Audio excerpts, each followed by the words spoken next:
कबूल केला. दिवस ठरला आणि ठरल्याप्रमाणे प्रतापगडच्या पायथ्याशी खान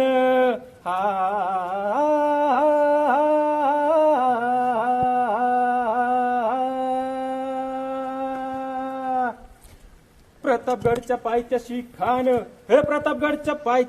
खान प्रतापगडच्या पायथ्याशी खान आला बेगुमान नाही त्याला जाण शिवाजी राजाच्या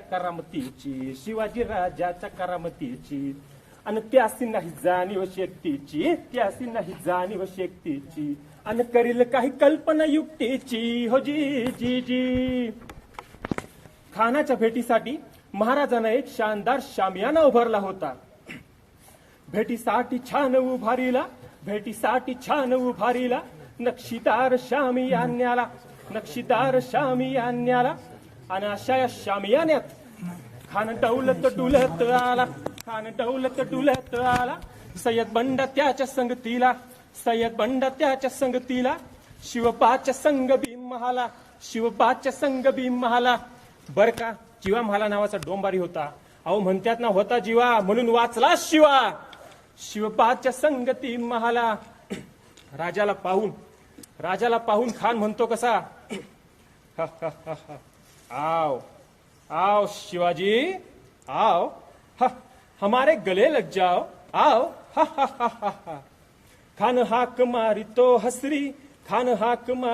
हसरी रोखून नजर गहिरी जिरहा जिरर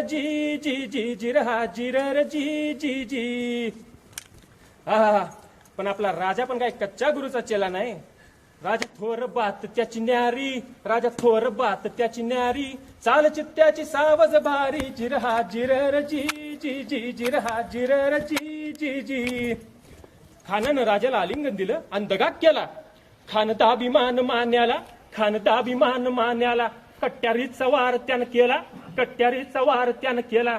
खरखर आवाज झाला चिलखत होत अंगाला. खानाचा वार फुका गेला. खान यडबाडला. इतक्यात महाराजानं पोटामंदी बिचवा ढेकवला. वाघ नखाचा मारा केला. टरा फाडलं पोटाला.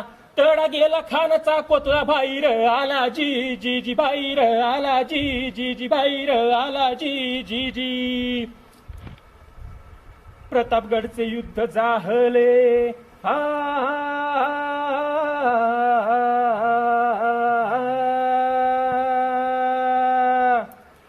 प्रतापगडचे युद्ध जाहले रक्त सांडले पाप सारे गेले पावन केला कृष्णेचा घाट अन लागली गुलामीची